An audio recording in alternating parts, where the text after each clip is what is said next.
Well, I'm delighted now to be joined by John Kennedy Jr., who is one of the members of the family, I think it's fair to say, that trains at Billy's Diva. Great to talk to you, John. For those who don't know your background, just tell us a bit about your setup there.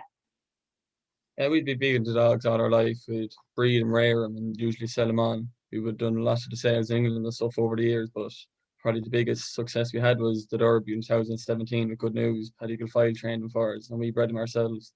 So we have him at home here, stood ourselves. So we're a real family, tight knit thing. We do all things together ourselves, and so we're kind of having good success at the minute with the dogs. Last year, we're getting a good run of it, so long may it continue, anyway.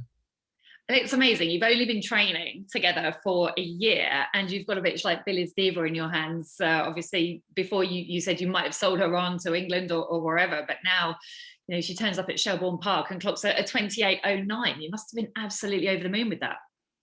Oh yeah, sure. We're thrilled. Like probably the lockdown came, and we're all kind of home, all hands on deck. So we kind of got attached to them all, and we said we'd take a chance for a year and train on a few. And so I was kind of burst onto the scene when she first won in 28 one night in Shelbourne. And she was probably very young. She was only 16 months when she done that. So she kind of got found out then and got educated in a few races through the Oaks and stuff. But she's really coming to the fore now this year. She's after growing up and maturing a lot. She's running out her skin at the minute, so thank God. But it's Billy's Diva, the brilliant bitch, that's going to lead them into the home straight. 5 great name that, can try all he likes, but Billy's Diva will score brilliant again. Second is 5 great name that, another imperious display by the brilliant Billy's Diva. She's still very young and there's probably still improvement and learning to do. She's only at February 2019 and the final will only be her 14th race. So there's still going to be potentially, frighteningly, more to come from her, isn't there? It's like there's a big future. I think Con Kirby starting there, the 27th of the month, and she's eligible for that as well. Like, and you'd imagine she'd be taking on like puppies that wouldn't have half as much races or education as she's done. Like, so we kind of just put her into the Easter Cup to get a few preparation races for the Kirby. And she turned out the way it's turned out now, where she's going great. Like, so if she can get her head up the weekend, it'd be great for. She's done so well. She's the only unbeaten finalist that will line up on Saturday night.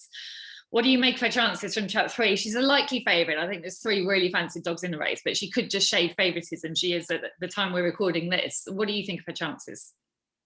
Yeah, look, finals are finals now. Any of the 6, you wouldn't be surprised if any of them won it. They're all good dogs in their own respect. It's like Trap 3 probably wouldn't mind Trap 3 the way it worked out with the other dogs around her. The Knockaboo got Trap 6 and Trap 3 she won out with 3 the first 2 nights of the stay. So if she said trapping the way she's trapping at the minute now, it'd be take a good one to lead her to the corner. So fingers crossed everything goes right for the week.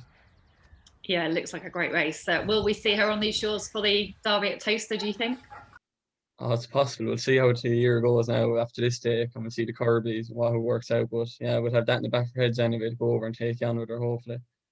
John, it's a brilliant story. I wish you all the best for Saturday night. And thank you so much for the videos you sent us of her as well. She looks like a really sweet, lovely, playful bitch.